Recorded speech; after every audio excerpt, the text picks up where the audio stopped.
आप सबको जय मसीह की। Praise the Lord. खुदावन का धन्यवाद इस एक सुंदर मौके के लिए जो खुदावन ने हमें दिया है। खुदावन के कलाम पर मनन करना हमेशा बड़ी मनोहर और बड़ी मधुर बात है। बाइबल में लिखा है कि खुदावन के कलाम के खुलने से प्रकाश होता है। भजन 119 उसकी 130 आयत जब हम पढ़ते हैं वहाँ पर ये लिखा है कि खुदावन की जो बातें हैं, ये वो कलाम की बातें जो हैं, ये हमारे जीवन में प्रकाश को लाती हैं, अंधकार को दूर करती हैं, हमारे जो भ्रम होते हैं उनको हमारी ज़िंदगी से ये निकालती हैं। तभी तो कहा है खुदावन तेरा कलाम जो है मेरे राह की रोशनी और मेरे कदमों का चिराग है। और खुदावंद आज जब हम उसके कलाम पर मनन करते हैं तो मैं विश्वास करता हूँ आज भी कुछ नया प्रकाशन वो हमें देने जा रहा है। और मेरा विश्वास है आज का कलाम हम में से हर एक के लिए जो भी आज इस कलाम को सुनते हैं बरकत का बाइस होगा। तो आइए हम खुदा के कलाम की तरफ चलें और देखते हैं कि खुदावंद आज कौन सा भेद हमारे ऊपर जाहिर करना चाहता है। ये एक ऐसा विषय है जो आज हम जिस पर बात करेंगे। इस विषय पर मैंने पहले भी कई बार खुदा के कलाम पर मनन किया, इस विषय पर मैंने कई बार खुदावंद के कलाम को बांटा, लेकिन जब इस बार मैंने फिर उसी बात को दोबारा से पढ़ा, उसी बात पर दोबारा से मनन किया, खुदावंद ने कुछ ऐसी अद्भुत बातें इस कलाम में से मुझे बताईं जो वाकई मेरे लिए बहुत नई थी। और मैं विश्वास करता हूं कि आपके लिए भी वो बातें नई होंगी। शायद हमने इन बातों को पहले नहीं सुना होगा क्योंकि उसका प्रकाश जो है वो हर बार नया होता है। तो आइए खुदा के कलाम की तरफ चलें। बाइबल में एक बात मिलती है जहां पर यह लिखा हुआ है कि कोई ऐसी वस्तु है, कोई ऐसी चीज है, कोई ऐसी ताकत है जिसके द्वारा खुदावंद खुश होता है, वो प्रसन्न होता है। मैं सोचता हूं कि आप समझ गए होंगे कौन सी बात है वो। और अगर वो बात, वो चीज सही तरीके से नहीं काम कर रही तो खुदावंद प्रसन्न नहीं होता है। इब्रानियों की पत्री उसका 11 अध्याय और उसकी 6 आयत यूं कहती है, बिना विश्वास के खुदावंद को प्रसन्न करना अनहोना है। अनहोना शब्द वहां पर लिखा है कि बगैर विश्वास के खुदावंद को हम कभी भी खुश नहीं कर सकते। अब जब ये बात हम पढ़ते हैं बाइबल में से तो हमें शायद लगता होगा ये बात हमने बहुत बार पढ़ी है कि विश्वास के बगैर उसे खुश करना असंभव है। और हमें बड़ा सरल लगता होगा ये शब्द विश्वास, बड़ा सरल लगता होगा कि बड़ा सिंपल सा लफ्ज है विश्वास, और हम विश्वास करते भी हैं। हमने तो यीशु मसीह को माना है, हम तो चर्च जाते हैं, मसीही हैं हम मानना यह है कि हम यीशु मसीह पर विश्वास रखते हैं। अगर कोई हमसे पूछता है आप किसको मानते हैं, किस पर विश्वास रखते हैं, तो हम कहते हैं कि हम प्रभु यीशु मसीह पर विश्वास करते हैं। पर क्या ये काफी है, इस बारे में आज हमें जांचना होगा, देखना होगा। और जो बातें अब खुदावंद हमसे बोलेगा, मैं विश्वास करता हूं कि ये बातें उसकी अद्भुत बातें होंगी। और आप जब इनको सुनेंगे तो आपकी जिंदगी में बहुत सी ऐसी चीजें आप देखेंगे जो शायद आप सही नहीं कर पा रहे होंगे, या हो सकता है सही कर भी रहे हों। हो सकता है खुदावंद के मार्ग पर आप पहले ही उस रीति से चल रहे हैं जैसे खुदावंद चाहता है। लिखा है विश्वास के बगैर खुदावंद को प्रसन्न करना अनहोना है। अब विश्वास में ऐसी क्या बात है जो बगैर विश्वास के खुदावंद खुश नहीं होता। दूसरे लफ्जों में अगर इसको आयत को दूसरे तरीके से पढ़ा जाए तो इसका मतलब यह बनता है कि विश्वास से ही खुदावंद प्रसन्न होता है। जब इस 11 अध्याय को, जो विश्वास के योद्धाओं का अध्याय है, इब्रानी 11 को जब आप पूरा पढ़ते हैं आपको बहुत से विश्वास के योद्धाओं के बारे में इस अध्याय में पढ़ने के लिए मिलता है।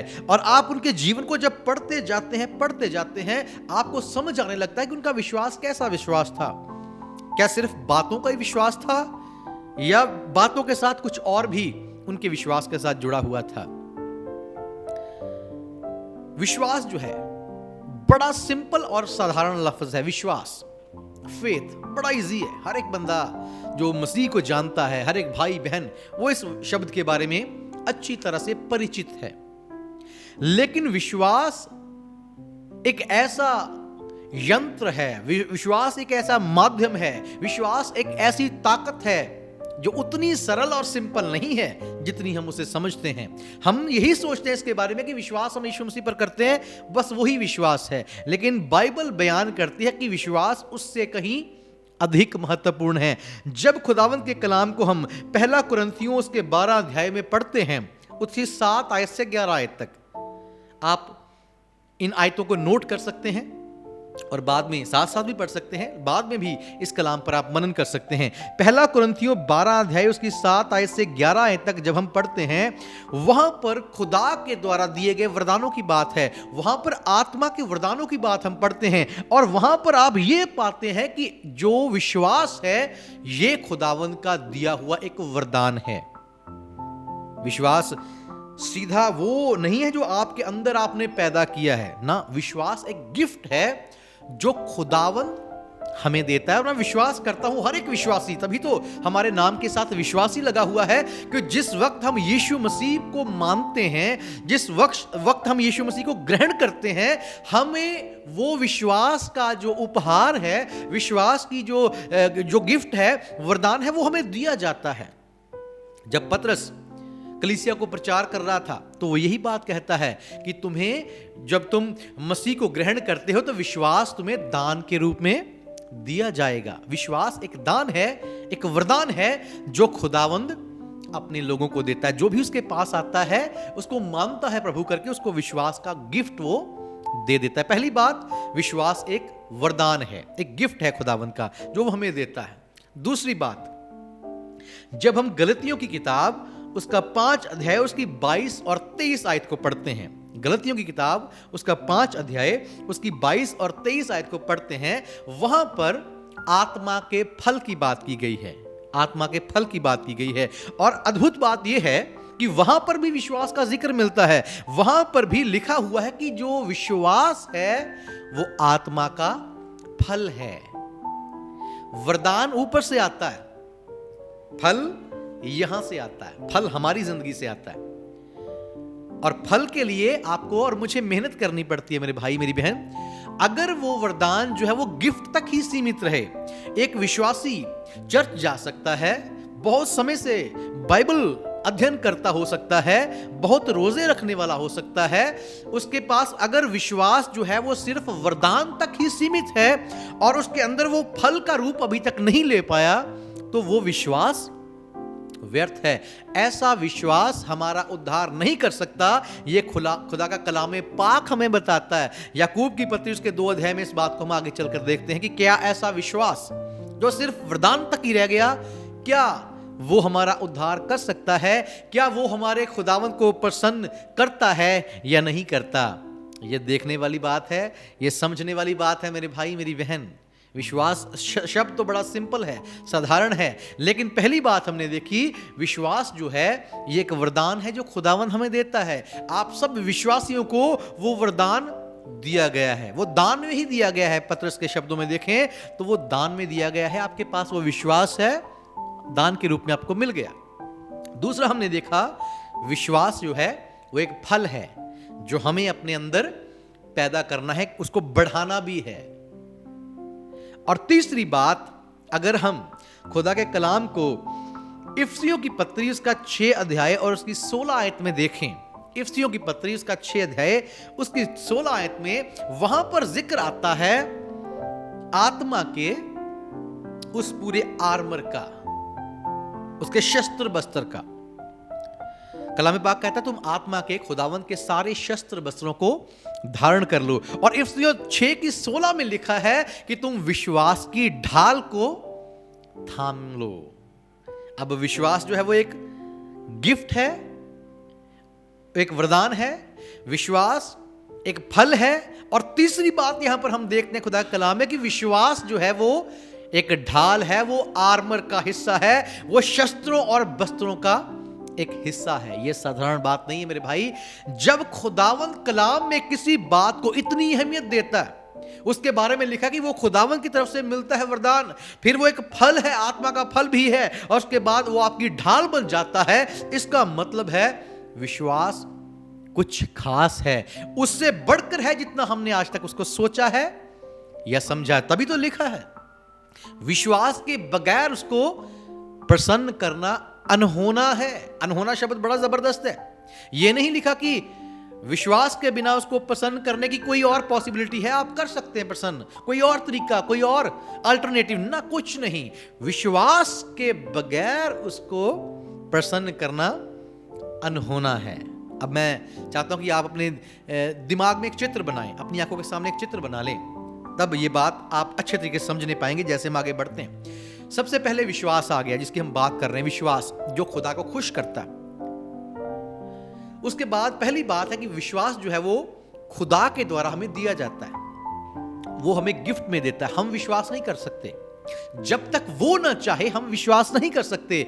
और जो भी उसके पास आता है, खुदावन दान के रूप में, गिफ्ट के रूप में उसको वो वरदान देता है, विश्वास जिसे हम कहते हैं। विश्वास मिल गया एक वरदान के रूप में। उसके बाद आती है दूसरी बात कि विश्वास एक फल भी है, आत्मा का फल भी है वरदान जो विश्वास है। जब वो हमारे पास आता है तो विश्वास को हमने बढ़ाना है, उस पर काम करना है, विश्वास के मुताबिक चलना शुरू करना है, विश्वास को कार्य में लाना है, वो फिर हमारा फल बन जाता है। और खुदावन हमारा फल देखता है, वो हमारे फलों को देखता है। तभी तो लिखा कलाम में, यीशु मसीह जा रहे थे, राह के किनारे एक पेड़ था, उसमें फल नहीं था। अगर विश्वास हमारे जीवन में एक फल के रूप में दिखाई नहीं दे रहा तो फिर उस विश्वास का फायदा नहीं। वरदान तो आपको मिल गया, ठीक है, लेकिन आपने इसको दबा कर रखा है, उसके साथ काम कुछ नहीं किया, उसका कोई फायदा नहीं। फिर जब आप उस विश्वास के अनुसार काम करने लगते हैं तो फिर वो आपकी ढाल बन जाता है, फिर वो हमें संभालता है, फिर आपकी रक्षा करता है वो विश्वास। दानियल के जीवन को आप देखते हैं, दानियल के जीवन में अब हमने ये तीनों बॉक्सेस जो बनाए हैं, विश्वास सबसे ऊपर आ गया। पहला बॉक्स जो है उसमें आप रख लें, अपने दिमाग में बना लें। पहले बॉक्स में आप लिख लें कि वो एक गिफ्ट है खुदावंद का, ठीक है, उसमें टिक्स लगा सकते हैं आप सबके पास वो गिफ्ट है। जिन्होंने भी मसीह को ग्रहण कर लिया है, जो भी मसीह को मानने लगे हैं, उनके जीवन में वो जो बॉक्स है वो टिक हो जाता है कि विश्वास जो है वो आपको वरदान के रूप में मिल गया। पहला खाना जो है वो टिक कर सकते हैं, क्लिक कर दीजिए कि आपके पास वो है, आपको गिफ्ट मिल गया। अब दूसरा जो भाग है, दूसरे बॉक्स पर आप लिख लें फल।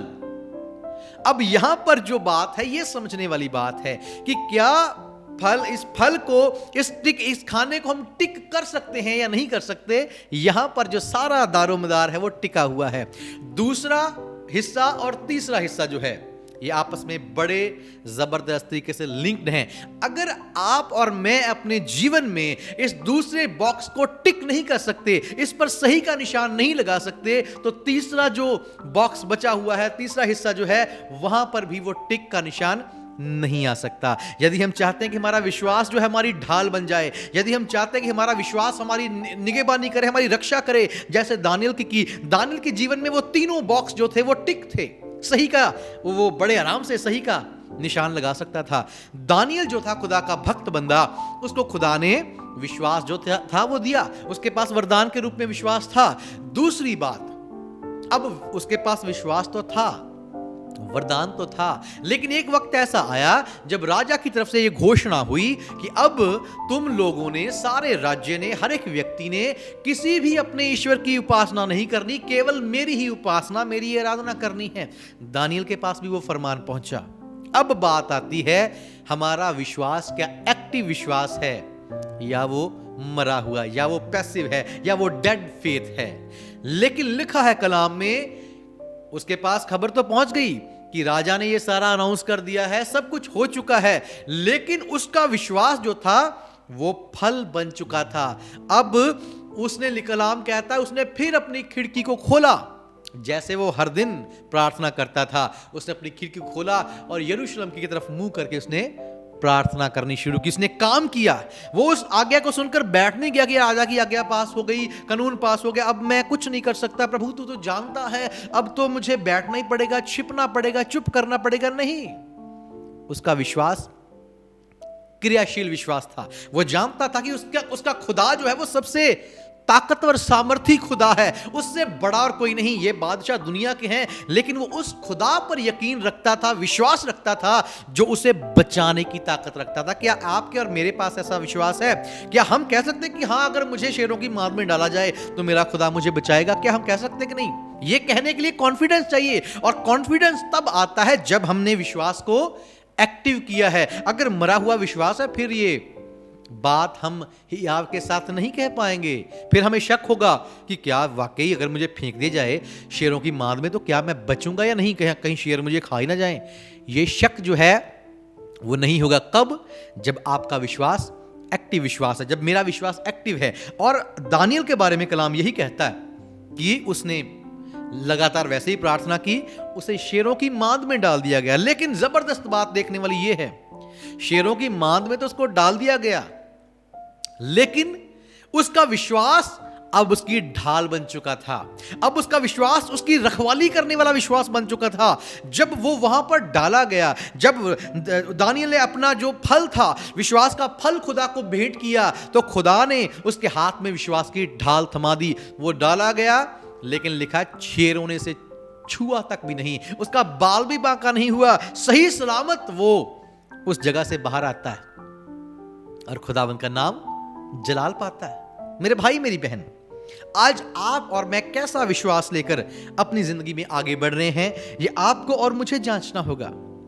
ध्यान दें इस बात पर, जो वरदान है, खुदा का वरदान, जो विश्वास आपको और मुझे मिला है, और जब आप उस पर काम करते हैं, उसके मुताबिक आप चलना शुरू करते हैं, तो आप खुदा के साथ एक हो जाते हैं। हमारा फल जो है वरदान देने वाले खुदा के साथ हमें एक कर देता है। यह बड़ी जबरदस्त बात है, समझना इस बात को। खुदावंद जो हमारा विश्वास का कर्ता और सिद्ध करने वाला कौन है? प्रभु यीशु मसीह। वो विश्वास हमें देता है। जब आपने उस विश्वास के मुताबिक काम करना शुरू किया, विश्वास हमेशा आज्ञाकारिता को लाता है। विश्वास हमेशा आज्ञाकारिता को लाता है, वो आज्ञाकारी के साथ जुड़ा हुआ है। जब आप विश्वास के मुताबिक चलने लगेंगे, आप आज्ञाकार बनते जाएंगे। खुदा ने अब्राहम से कहा, अपने बेटे को मेरे लिए बलिदान कर दे। अब वो विश्वास करता था खुदा पर। अगर वो टालता रहता उसको, हाँ खुदा मैं कर देता हूं, लेकिन क्रिया ना करता, या जो याकूब की पत्री उसके 2 अध्याय को जब आप पढ़ेंगे, 14 आयत से आगे की आयतें जब पढ़ें, अब्राहम का जिक्र वहां पर आता है और यही लिखा है कि जब उसने खुदावंद की आज्ञा को माना और अपने बेटे को कुर्बान करने के लिए तैयार हो गया, वो चल पड़ता है, चाकू उठा लेता है, वो सब कुछ करने के लिए तैयार हो जाता, तब जो था वो धर्मी गिना गया। अगर वो खुदा की आवाज सुनकर घर में बैठा रहता और वो ना करता जो खुदा ने उसे करने के लिए कहा था, तो वो धर्मी नहीं बनता। बाइबल में लिखा हुआ है ये याकूब की पत्री उसके 2 अध्याय और उसकी अगर मैं आपके लिए 20 आयत से पढ़ूं तो वहां पर एक बात लिखी है, ध्यान से सुनना। याकूब की पत्री 2 अध्याय और उसकी 20 आयत से आगे की कुछ आयतें मैं आपके लिए पढ़ देता हूं। यहां पर यूं लिखा है, पर हे निकम्मे मनुष्य, क्या तू ये भी नहीं जानता कि कर्म बिना विश्वास व्यर्थ है? जब हमारे पिता अब्राहम ने अपने पुत्र इसहाक को वेदी पर चढ़ाया, ये तब की बात नहीं जब खुदा ने उसे बोला और वो घर में बैठा था, नहीं, जब खुदा की आज्ञा मानकर उसने उसको वेदी पर रख दिया है, तो क्या वह कर्मों से धार्मिक ना ठहरा? अतः तूने देख लिया कि विश्वास ने उसके कामों के साथ मिलकर प्रभाव डाला और कर्मों से विश्वास सिद्ध हुआ।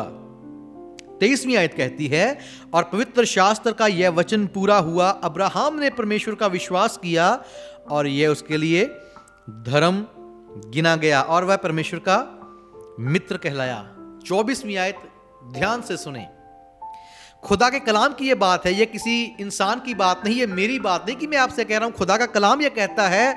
24 आयत में लिखा है, इस प्रकार तुमने देख लिया कि मनुष्य केवल विश्वास से ही नहीं वरन कर्मों से भी धर्मी ठहरता है।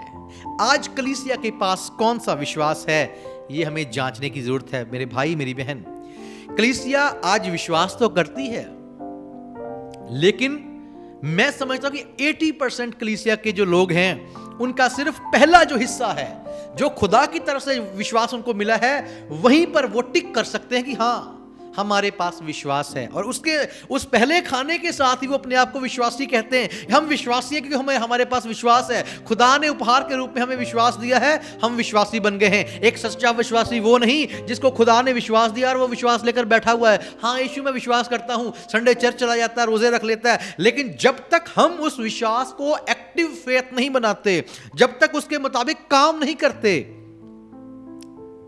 हम अधूरे विश्वासी हैं, हम अधूरे विश्वासी हैं। और जब हम याकूब की पत्री उसके 2 अध्याय उसकी 14 आयत को पढ़ते हैं, याकूब की पत्री उसके 2 की 14 में यूं लिखा है, हे मेरे भाइयों, यदि कोई कहे कि मुझे विश्वास है, विश्वास करता हूं मैं, पर वह कर्म ना करता हो, तो इससे क्या लाभ? इससे कोई लाभ नहीं। क्या ऐसा विश्वास कभी उसका उद्धार कर सकता है? नहीं कर सकता। सिर्फ बातों का विश्वास हमारा उद्धार नहीं कर सकता मेरे भाई मेरी बहन। कई लोग इस बात को मानते हैं, वो कहते हैं बस विश्वास कर लिया खुदावंद पर, यीशु मसीह पर, बहुत है, काफी है।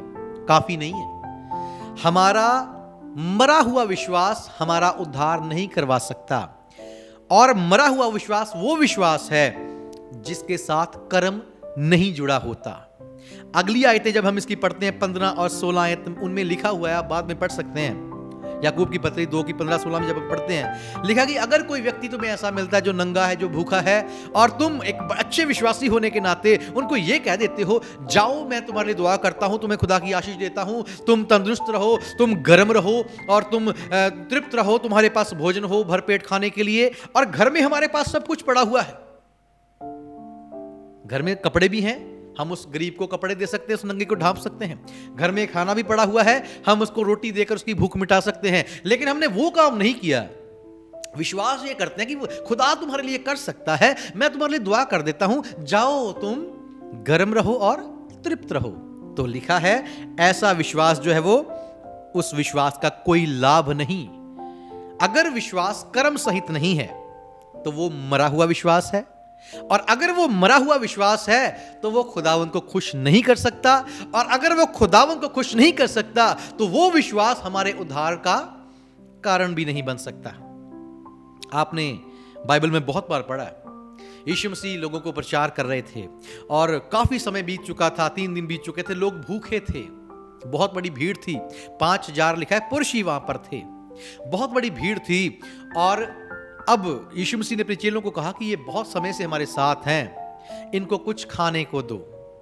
अब उस समय जो लोग थे, उस समय यहूदियों में ये एक उनकी दिनचर्या का हिस्सा था कि जब भी वो कहीं दूर जाते थे, कहीं सफर में जाते थे या कहीं घर से बाहर जाते थे, तो वो अपना जो खाना था वो साथ में लेकर जाते थे। वो अपनी रोटी को, अपनी सब्जी को अपने साथ लेकर बांध कर लेकर जाते थे।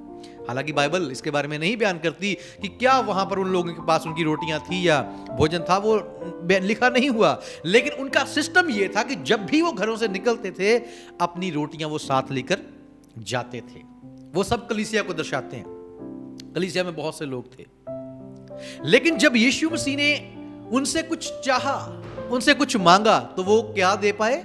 कुछ भी नहीं। कहते कुछ नहीं है जी। ढूंढा गया तो एक बच्चा ही मिला जिसने कहा हाँ मेरे पास 5 रोटियां और 2 मछलियां हैं, मैं ये रोटियां और ये मछलियां खुदावंद आपको देता हूं, आप इनसे इन लोगों को आशीष दे दें।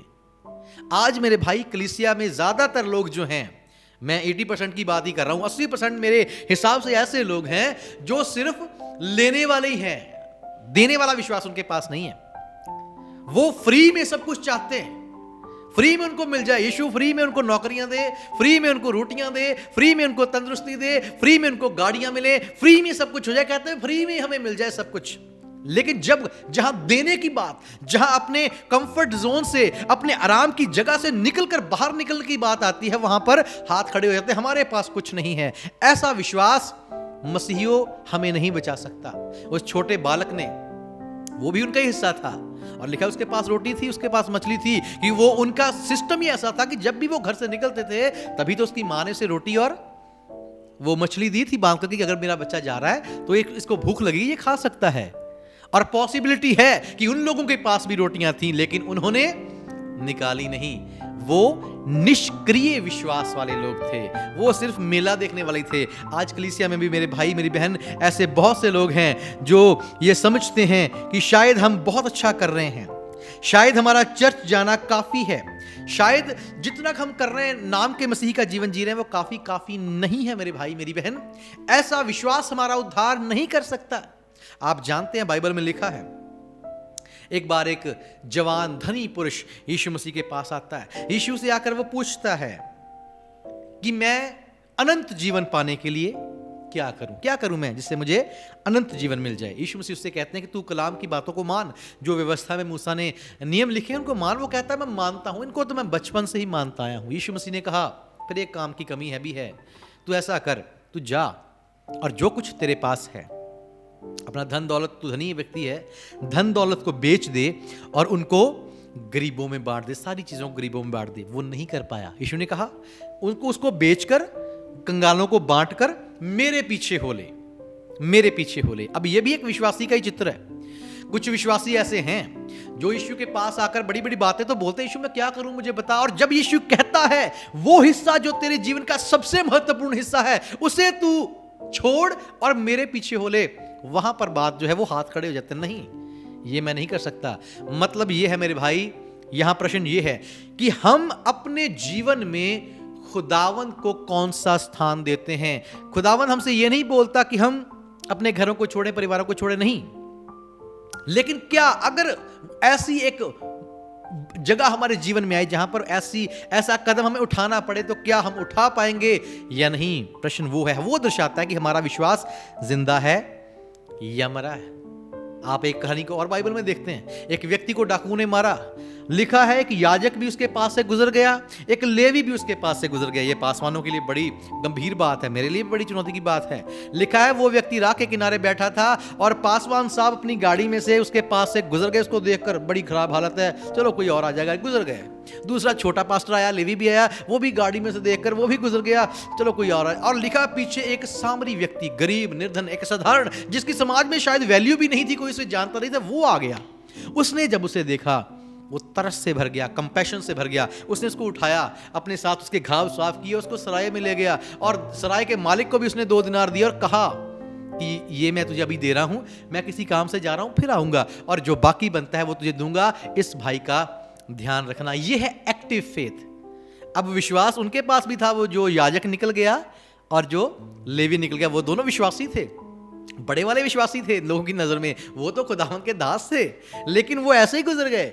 उनका विश्वास खुदा की नजर में मरा हुआ विश्वास है। लेकिन जो साधारण व्यक्ति था उसने उसकी सेवा टहल की, उसके घावों पर पट्टी बांधी, और कलाम कहता है कि उसका जो विश्वास था उसका आदर खुदा ने किया। एक अच्छा पड़ोसी खुदा ने उसको बोला, मेरे भाई मेरी बहन, आज आपको और मुझे अपने जीवन में ये बात जांचनी है। हम विश्वास तो कर रहे हैं, लेकिन हमारा विश्वास कैसा है? क्या हम अपने जीवन का कोई हिस्सा किसी के लिए कुर्बान करने के लिए तैयार हैं या नहीं हैं? एक औरत यीशु मसीह के पास आती है और कीमती इत्र उसके सिर पर डालती है। कलाम पाक कहता है एक सामरी औरत जब उसे प्रभु यीशु मसीह मिले, वो अपना घड़ा वहीं पर छोड़कर नगर में भाग जाती है। कलाम पाक कहता है कि जब मत्ती के पास यीशु मसीह आते हैं, उसे अपना काम छोड़ने के लिए कहते हैं, वो सब कुछ छोड़कर उसके पीछे चला गया। आज आपके और मेरे लिए प्रश्न है कि क्या हमारा विश्वास बातों का विश्वास है या वो कामों का विश्वास? और कलाम कहता है हमारी बातें हमें बचा नहीं सकती। आइए हम अपने सिरों को झुकाएं, अपनी आंखों को बंद करें और प्रार्थना करें। खुदावन, हम ये विनती आपसे करते हैं कि आज जैसे आपका कलाम हमारे पास आया, हमने समझा है कि हमें ऐसा विश्वास चाहिए जो क्रियाशील हो, जो कलाम को हम पढ़ते बोलते हैं उसके मुताबिक चलने वाला हो, दूसरों के लिए जीने वाला हो। और मेरी दुआ है हम में से हर एक को यह तौफीक दें खुदावन कि हम ऐसा ही विश्वास आपको अर्पित करें, एक ऐसे विश्वास का फल आपको दे सकें जिससे आप खुश हो जाएं, और वही विश्वास हमारी ढाल बनकर हमारी रक्षा करे। मैं आपके सब बेटे और बेटियों को आपके नाम से बरकत देता हूं और प्रार्थना प्रभु यीशु आपके जिंदा और अतुल्य नाम से मांगते हैं, आमीन आमीन। खुदा आप सबको बहुतायत से बरकत दे।